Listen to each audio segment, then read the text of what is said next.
Would you like to play a game? Oh. Now let's get to the Guardians of the Triforce. So far we talked about the underworld, right? And all the different creatures and bad guys, and also some of the overworld if you looked at part one or whatever. The Guardians of the Triforce, those are more like the big baddies, right? Some ways they'll always show up once as a boss, or most of the time they'll show up once as a boss, and then kind of the rest of the game they'll kind of keep showing up. You know, they sort of have this habit of kind of doing that. As you look here, these are kind of the maps for the different underworld labyrinths. Apologies about it being kind of blurry. It was like the best I could find. I basically had to lift it off the manual and then kind of blow it up a little bit and get an old digital version, whatever. But we got Eagle Moon, Manji, Snake, Lizard, Dragon, Demon, Lion, Death Mountain. You kind of see the different things or whatever, the different creatures. You can also see me kind of do some gameplay and that kind of stuff with Castle 6. And so, yeah, let me show you some of the Guardians. First one, right off the bat, I just always like the name of this guy. His name's Aquamentus, right? He fires balls of fire. He's basically like I don't know, labradoodle, a labradoodle unicorn dragon thing because he's got like a little short, frumpy body and he's got like a buck tooth kind of thing. But he's pretty formidable, particularly because he's just really weak in the beginning. And I don't know, he's pretty cool. Now, kind of opposite of cool is the Dongo.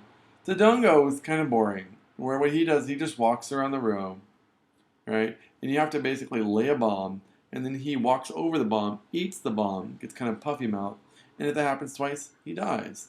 Most of what he does is he just makes you empty out all of your bombs because sometimes I'll have a room of like three of these guys, and that's six out of your eight bombs that you're carrying for the game.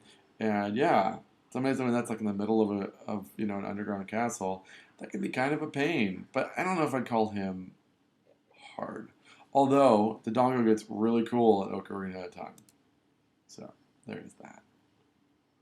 Man Manhandla is sort of like a one-hit wonder in that either he's a really quick battle or he's like a long, ugly battle that takes a lot of your life because he's pretty strong, right? He kind of goes around the room. He takes up a lot of property, and you basically, if you hit him with your sword, you have to take out each one of his clamshells, his clamshell claw hands, and then hit the body and kill it.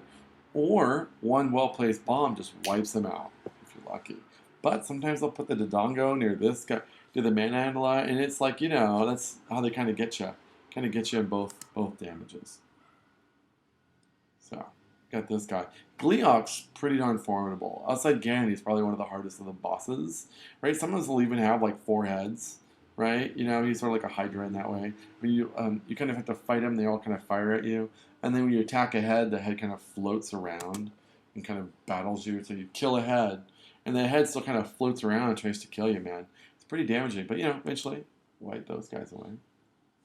Then we got Digdogger. I know he's more of a circle thing with an eyeball, but I just kind of thought this picture looked cool, right? He even has like a little chess piece in his eye, or a little puzzle piece in his eye. Like, what could hurt him? Oh, the whistle. Sorry, Plot Bust, but still, yeah. That's kind of his whole thing of why he attacks and kind of stuff. I mean, he's like Castle 5. He's a Castle 5 boss or Dungeon 5 boss. Yeah, even sort of a puzzle piece in his eye. So.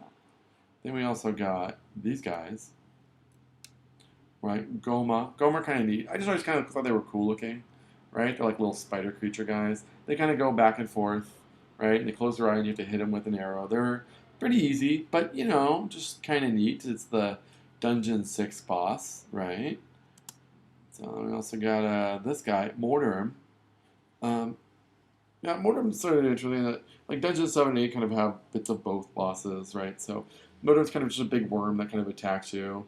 And yeah, there's in Dungeon 7 there's like a bunch of the previously defeated bosses like Digdogger, Dodongo, Aquamentus, Dungeon 8's Manhandla, a blue Gohma, and a four-headed Gleeok. So just kind of being like, oh, if you like that stuff, let's just have you do it a lot of them. So this guy's cool, Lenmola. He's basically one eyeball with like a whole bunch of eyeballs swimming around him, and he just kind of like evil, man. He only shows up in the last castle, and yeah, always takes a couple hits on him, man. So we finally got the big baddie. We've got the big baddie himself. So we've got Ganon. Ganon's pretty burly. I think I beat him in about a minute and a half, but that was after dying a couple times, you know. But I don't know. He's a challenge, but he's a good boss man. He's invisible because he's got the Triforce of Power. That's kind of one of the Triforce of Powers, you know, like one ring to rule them all kind of thing. And then he's invisible, and Link's kind of like smack him with his sword, and then he's vulnerable, and he like shoots him with silver arrows, and after a little while, it takes him out. You know, a little bit of practice. Yeah, man. So that's the creatures, the monsters, the beasts of the Legend of Zelda. Hope you loved them. I thought they were great. Great. Well, enjoy.